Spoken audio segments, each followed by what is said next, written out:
Hey, good evening. Ollie Summers here, reporting in for session five's assignment for finding your voice. So the assignment called for posting a touchy subject. But what I learned, I actually kind of did a review of I really post in two different things. I post either about my daughter or my wife, so things kind of like in my very immediate family. And that's meaning like pictures or what we're up to in life. Or I post sometimes um,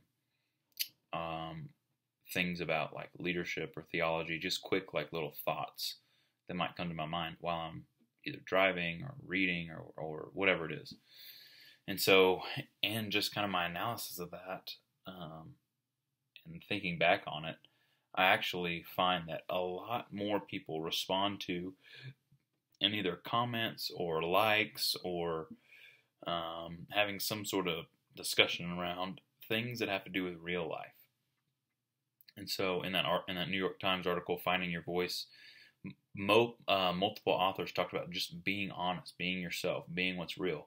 And what seems to me is the pattern that I see of like talking about what's going on in my life is people connect way more to my life and to things that are happening, the good and the bad, rather than just my thoughts about life.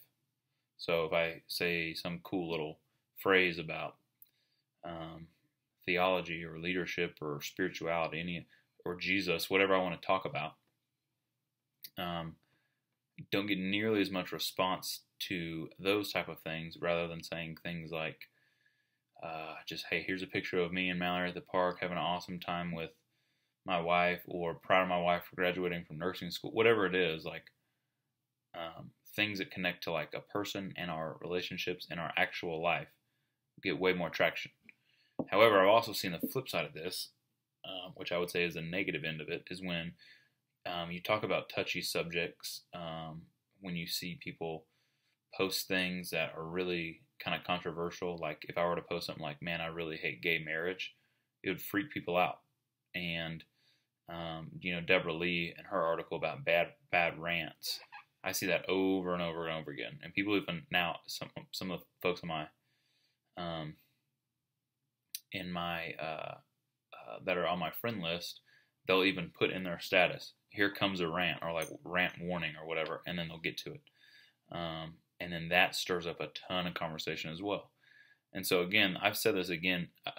I've said this before in prior video discussions and also discussion boards, is that the social media is opinion overload, and it's a perfect platform for everyone who signs up. Now they have a voice. Now they engage in the world around them, and now they are heard by a particular audience for sure, but their heard could be at a large audience about their opinion. So everyone has a microphone now, and everyone wants to talk about the good and the bad, and they also want to connect with something that's touching to them personally, like my own personal story or what's going on in my own life.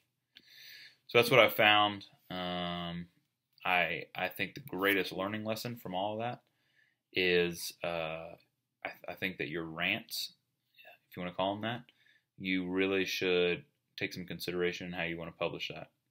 Then also at the same time, I think a great way to grow your credibility, if you're trying to grow a social media platform for sure, is to have some more honest, kind of lively, like up to date, what's going on in your world, almost like a snapshot of your life, posts, articles, things like that produced as well. So you're engaging your audience in a life-to-life deal, like people can relate with you, but then you're also engaging them about hot topic